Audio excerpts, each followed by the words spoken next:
We're going to take a look at a small bit of applied arithmetic. So we're gone back to chapter 11 in the book. We're going to look at the start for just the very basics of getting a percentage. So if you want to take a read of this first one here and try and get that yourself, you can. There's a couple of different ways you can do it. So if we're asked to get a percentage of something, the first thing that we're going to do is put that percentage over 100, and the second thing is multiply it by what we want to get the percentage of. So that's, again, just one way to do this. If I'm looking at this question here, what I'll do is I'll take 17.5, I'll put it over 100, and I will multiply it by 3,000. So that when I do that, I pop that into my calculator, and I get 525. And I put in my units to make sure that I'm getting my full marks. Now, other ways that you can do this include using the percent button on the calculator. So you can type into your calculator 17.5. The percent button is gotten by pressing shift and the open bracket is just above the number 9. So shift and open bracket. And then multiply by 3,000. And that will also get you the same answer of 525. There are other ways to do this as well, so if you've learned a different way, that's absolutely fine. You continue with the way that you've learned. The next thing that we're going to take a look at now is given the percentage of something. So if we're given what the percentage is, then what we're going to do is we're going to let the percent equal this amount, divide both sides by the percent and multiply by 100. So what we're generally going to be asked to do here is we're going to be told, like in this example, we're told that 56% of a number is 448. Find what the number is. So we have what 56% is, but we want what 100%. If they're looking for the original, they are looking for 100%. So remember that anytime you see original, this means 100%. So if I want to do that, what I'm going to do is I'm going to say 56% is 448. Okay, that's the first step. Let the percent equal the amount. The next thing is we're going to divide both sides by the percentage and multiply by 100. Now, what we're really doing here is we are getting 1%, because once you get 1%, you can find any percentage you want. So to make this into a 1%, I must divide by 56, because 56 over 56 is going to give me 100. But if I do anything to one side of the equals, I must do the same to the other side. This is going back now to what we would have done with algebra. If I'm dividing by 56 on one side, I must divide by 56 on the other to keep them equal. And when I divide that in, I get 8. So if 1% is equal to 8, I want to find what 100% is. And I do that by multiplying both sides by 100. So like I've written up there in the part 2, multiply both sides by 100. So when I multiply 8 by 100, I get 800. So my original number was 800. Okay, so that's just the very start of this. You can go on to page 195 and you can try a couple of questions like that. They shouldn't take you too long. You would have done stuff like this before. But do try them and make sure that you're getting them right in the back of the book. So there are all the questions that you're going to try there on that page. I'm going to keep going here then. You can pause this and try them now, or you can keep going the rest of the video and then try them at the end. The next thing we're going to look at now is VAT. So for VAT is just value added tax. It's just something that the government adds on to anything that we buy. So it adds on to chocolate, cars, anything that you're going to buy for any kind of goods. So in this one here, what we need to watch out for is inclusive and exclusive. So inclusive means that it's already been included, so that the VAT is included. If they say that if I look at this, a car of 19,000 inclusive of VAT, the VAT has already been added in. Exclusive means that the VAT has been excluded, so the VAT is not part of it yet.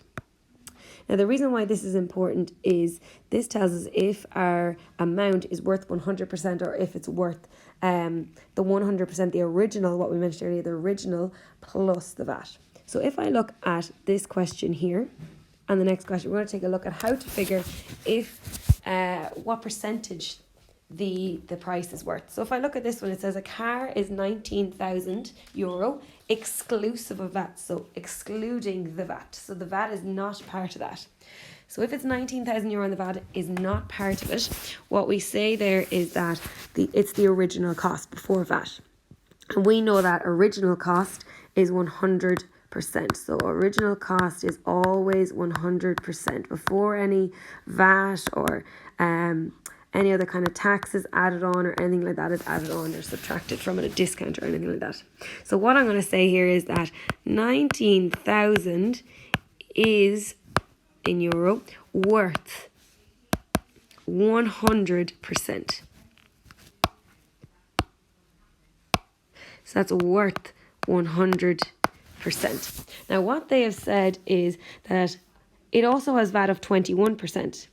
So how much does the car cost? Now we know from the questions we were doing earlier, to get the VAT, I need 121%. So what I'm going to do is a couple of ways of doing this. You can either get 21% of 19,000 and add it on, or what we can say is I have 100%. I want to find what 121% is worth.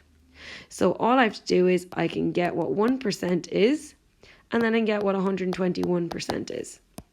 So up to yourself, whatever way you want to go with this. I'm going to stick with this method because you will use it then the whole way throughout this chapter for currency exchange, all that kind of stuff. So I'm going to stick with this method just so that you've seen it over and over again. But you can absolutely get 21% of 19,000 and add it on, which is probably what most of you would have seen before.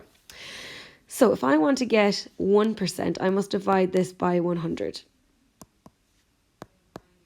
Okay, I must divide both sides by 100, and that's going to get me 1%. So that when I have my 19,000 and I divide it by 100, I'm going to end up with just taking away the 2 with the zeros, and I end up with 190.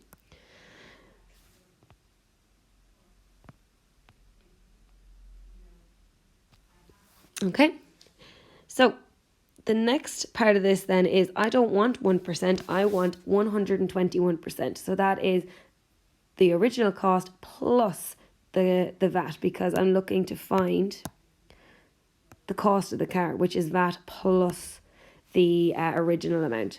So what I'm going to look at doing here then is I'm going to look at finding 121%, and I'm going to do that by taking this value and multiplying that by 121.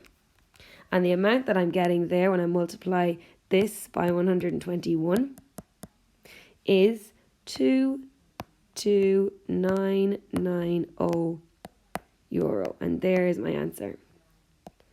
Now, if you check, if you got 21% of this and added it on, you get the exact same answer.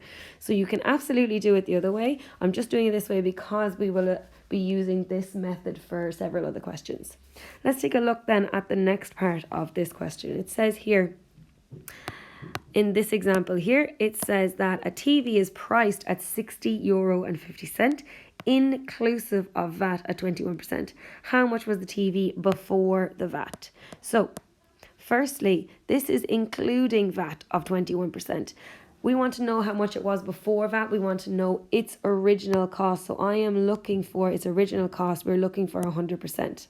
If the VAT has already been included, then I know that 60.50 euro is worth 121% because it is the original cost and then VAT is included at 21%.